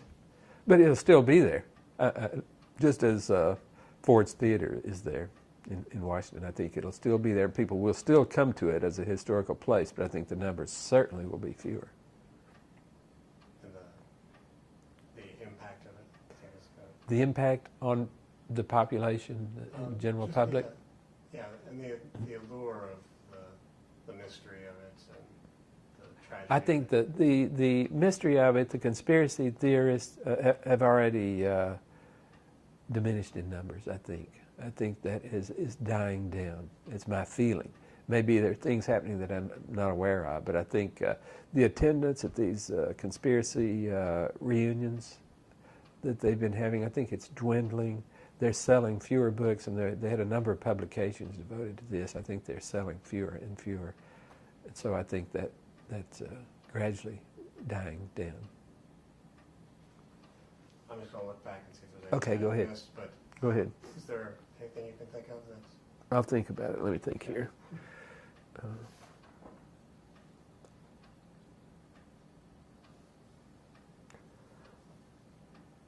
Okay, let me say a few things about the area. About Dealey Plaza, the fact that the Union Terminal used to be very busy, and the deterioration of that courthouse area. Can you go ahead and say it? Yeah. It used to be Dealey Plaza being part of the courthouse complex, and the courthouse complex was a very busy part of town. And that, one of the reasons it continued to be a busy part of town for many years was because of the Union Terminal, the train station that was built just the next block, opened in 1916. And you had lots of trains coming in, discharging passengers and taking on passengers. So it was a beehive of activity. When we lost our last, I think there's one Amtrak train coming in now, but the train business is no longer very prevalent down there, so people started going away. After sometime after World War II, when aviation started replacing train travel, the courthouse square area, including Dealey Plaza, started deteriorating. There was not as much activity, and some of the buildings in the surrounding area deteriorated, and it was seen as a part of town that needed reviving. When the Dallas Morning News built its new building there in 1946 or 47, it was said to be a commitment to the courthouse area, that they wanted, they were putting their confidence in it, and they were voting for it, and so that helped a lot.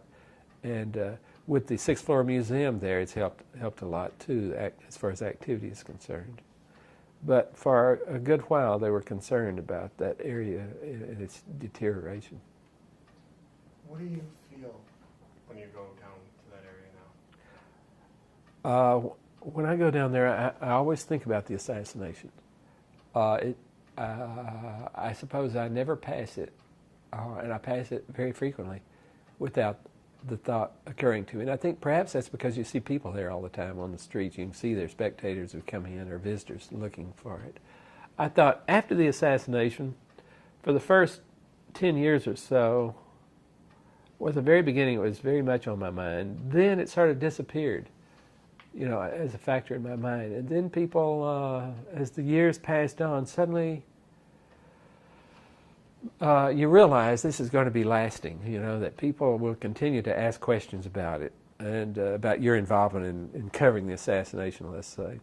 So it seems in my own life, it's loomed larger rather than smaller, strangely, even though I've done a lot of other things and it's not a terribly significant part of my life, but it is the thing that so many people keep reminding me of. You know, about the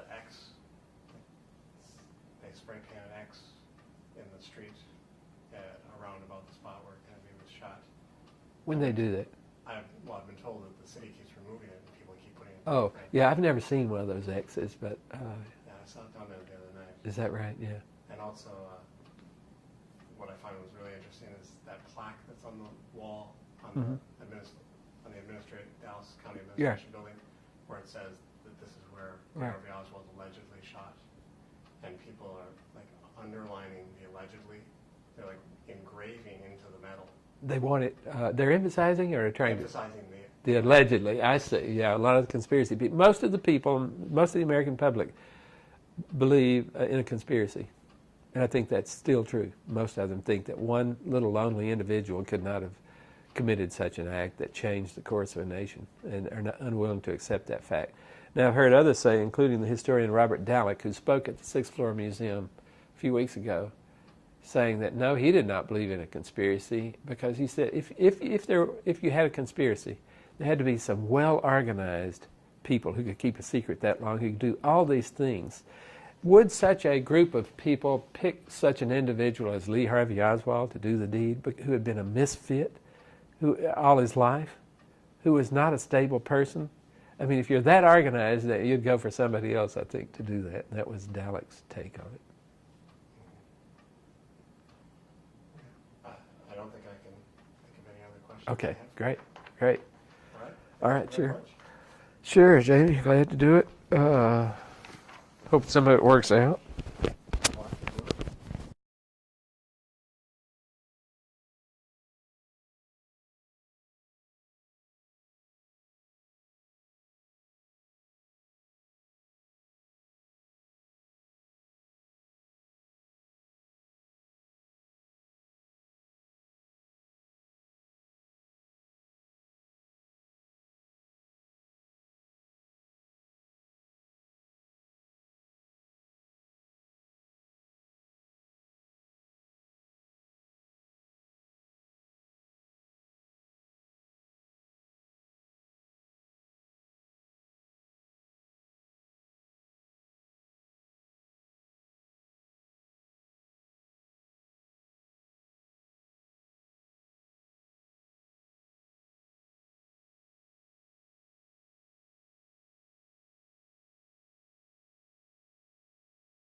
existent, really. Although we do know it was named for him as vice president of the county, but the city we don't know. Can you tell me kind of the story of Colonel Bealow? Well, A.H. Bealow was, of course, headed the Galveston News in Galveston, the most influential newspaper in the state. And he had determined that the Northeast Texas area was growing rapidly, and he wanted to start a newspaper in this area. So he sent G.B. Dealey, who had come over from England as a boy, and George Bannerman Dealey worked there at the Galveston newspaper. He sent him up to this area to scout a likely location for a second newspaper, or in effect a branch newspaper. Dealey traveled all over this area and then concluded that Dallas would be the best place for the newspaper, and so he went back and reported that to Colonel Bealow, who I think sat on that news for a little bit, maybe a couple of years, and then established the Dallas Morning News here in October 1st, 1885, as a full-fledged modern newspaper. And some have said that it's an example of an early example of a newspaper chain being a part of the Galveston Daily News, although it did have the Dallas Morning News as its name. What about Bealow's early history, like his Civil War? You know, the truth is I'm unfamiliar with Bealow's early history. That's okay. What about Dealey? Do you know why his family came here from England? I don't know why his family came from England. I hope that Judith Segura and Mike, they've worked with Bealow Corporation and they know those answers for that. I've never gone into that. Another person I talked to, which have been warned by several people is not that reliable, is Jerry Dealey. Oh, yeah, I know Jerry Dealey, yeah. I'm sure you probably have met him. I have met him, yeah. But he was interesting because of his personal story. Right, yeah. Reaction. Yeah, I've never had occasion really to go into it's an interesting story, I know, and I have read secondary works on it, but I can't remember details about Bealow's family or why George Bannerman Dealey came over to this country. I think he was just pretty young when he came over. Yeah, I was told 11, uh-huh.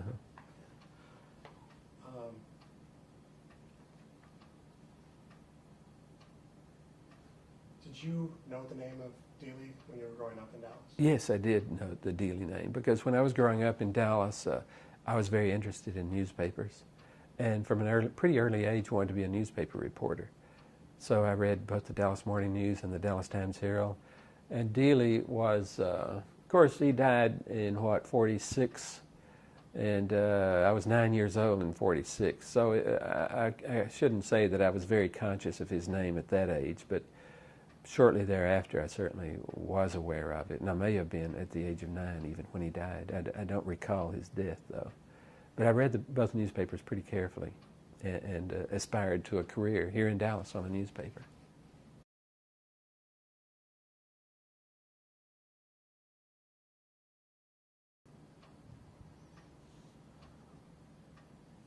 I could just get you to speak normally. Okay, let's see. This will be a test. 1, 2, 3. This is what I suppose I'll be talking as I answer your questions. Or maybe I'd go a little bit louder, probably like this. Okay.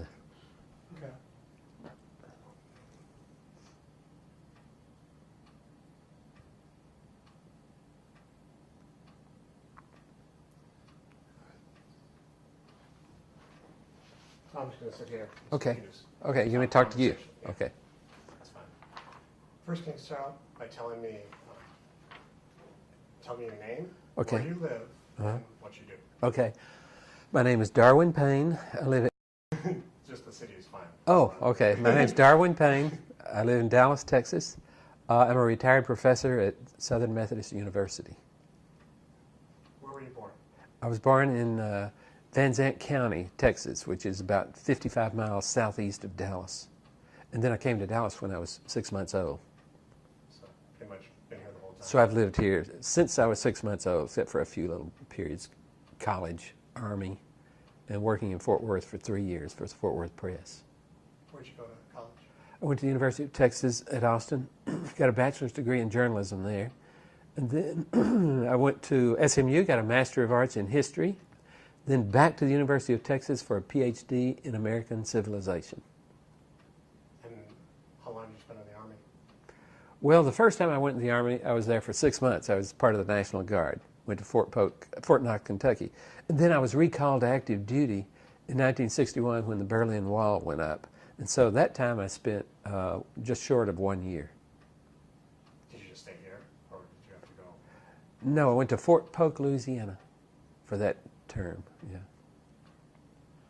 And you've worked as a journalist before that? Well, I started, yes, after I got out of the University of Texas with a bachelor's degree, I went to work at the Fort Worth Press and worked as a reporter and editor there. And then I moved over to the Dallas Times-Herald in 1963 and worked at the Times-Herald through 1965. I had another 1 year stint at the Times-Herald working on the copy desk. Then I worked for a year full-time in television on the old newsroom show on Channel 13, which Jim Lehrer started, and then worked part-time on it for another year. And then, aside from that, I taught at Southern Methodist University. Yeah, I heard that newsroom show was pretty influential. It was a very influential show. Had a lot of good people on it, and we covered the news in a little more in depth than the television commercial stations did. And how long were you a professor, did you say? I taught for right about 30 years, and so I retired 5 years ago, and I still teach a course every other semester in Dallas history. And Michael Hazel was one of your students at one time, wasn't he? Yes, he was. He was an undergraduate when I was first teaching at SMU. Mike Hazel was. And now you've written a book together, correct? I published a book that he wrote, and we've written one together. That's right. We did recently Dallas, Dynamic Dallas, an illustrated history, and Mike did all the photographs for it, and I did the written words. Yeah, so we did that one together. And then I published another book as a publisher. I have a little publishing company.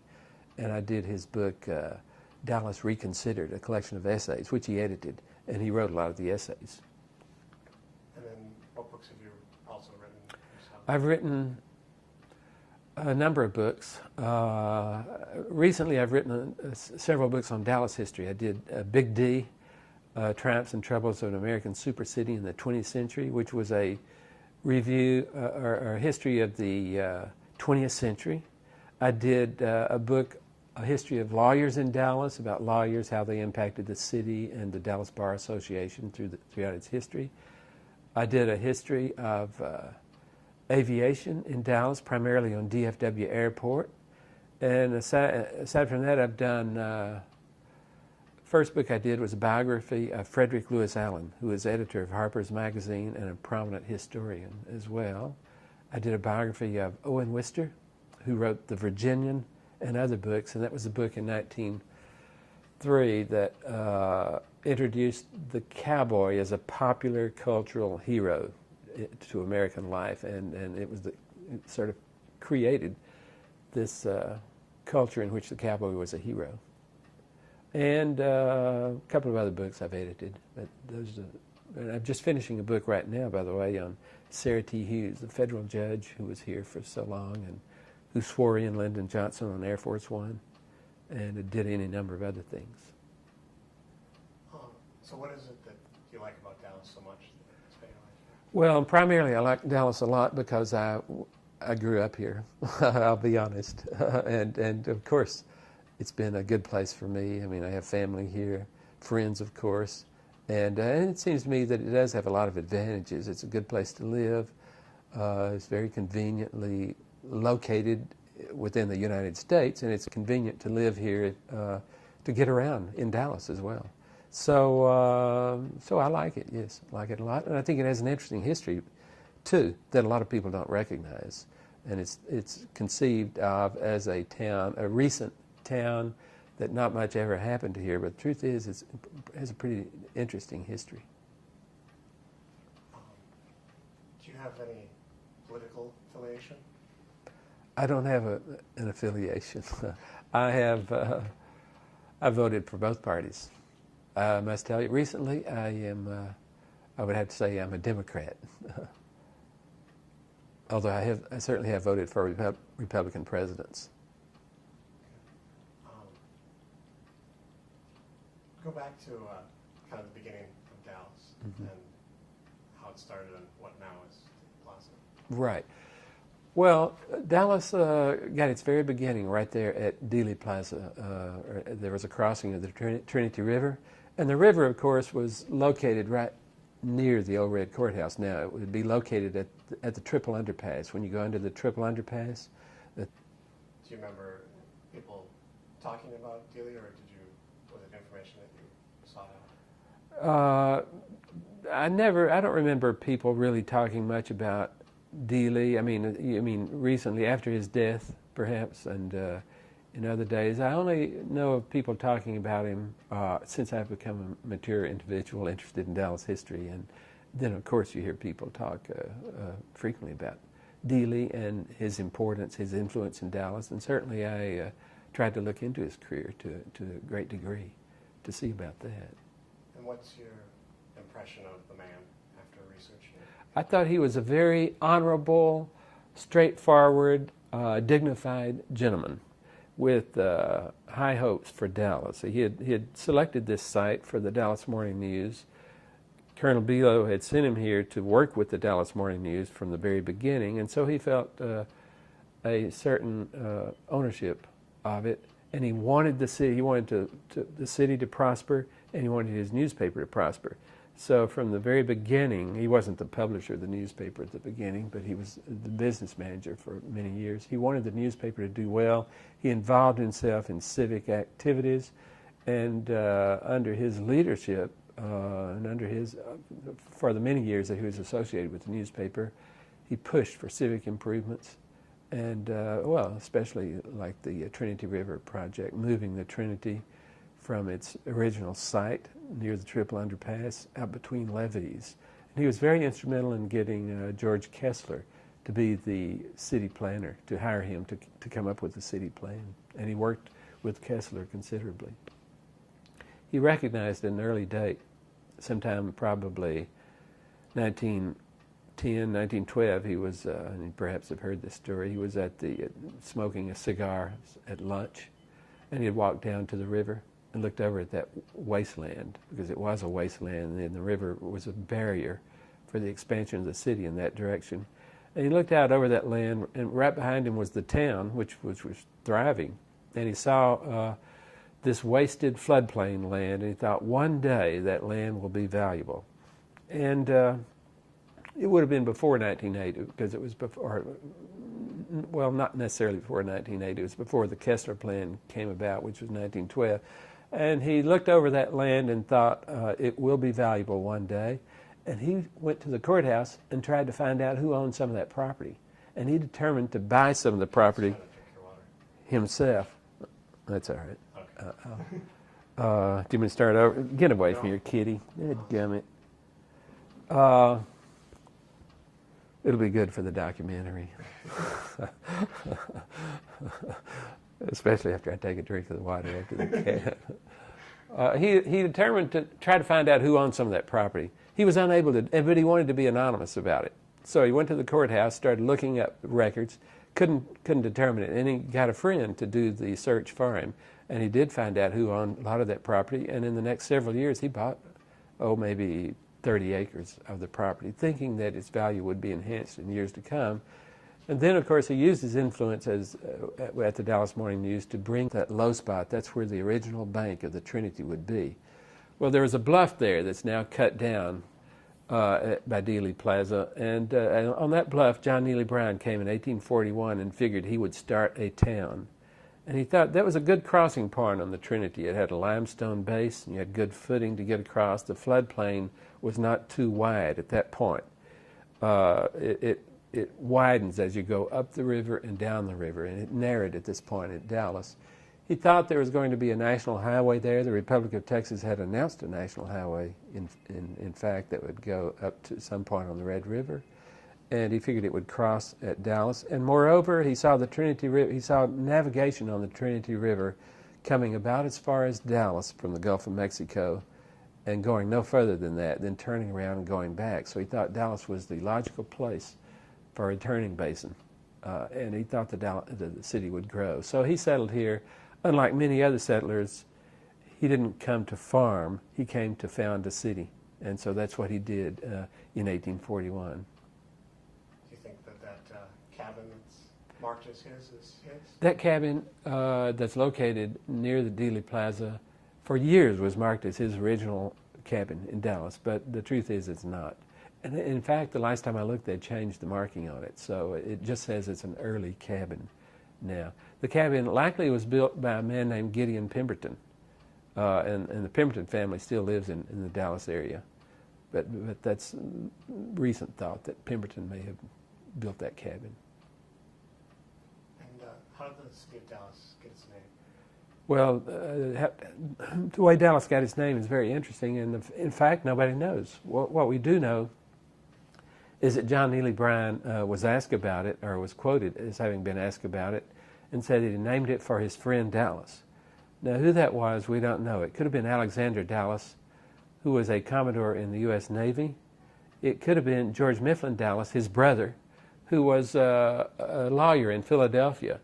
And for a long time it was thought that it was named after George Mifflin Dallas. But on reflection, you find that George Mifflin Dallas in 1841 or 1842, about the time that Bryan gave it the name Dallas, he wasn't known. He became vice president with James K. Polk in 1845, but it's unlikely that John Neely Bryan could have known him before that time, or even known of him until he became vice president. It is more likely that he knew his brother Alexander Dallas because of his naval exploits. And since Bryan wanted Dallas to be a city with navigation as a central point, we thought maybe he picked Alexander Dallas. But the truth is there are a couple of other stories as well, and nobody knows. Now, the county itself, having been formed in 1846, was named specifically for George Mifflin Dallas. I think there might have been thought to naming it Polk after President Polk, but there were other places with that name, and so perhaps they went for George Mifflin. And since the town was already named Dallas, then they thought they'd name the county Dallas as well. But the documentation of that is not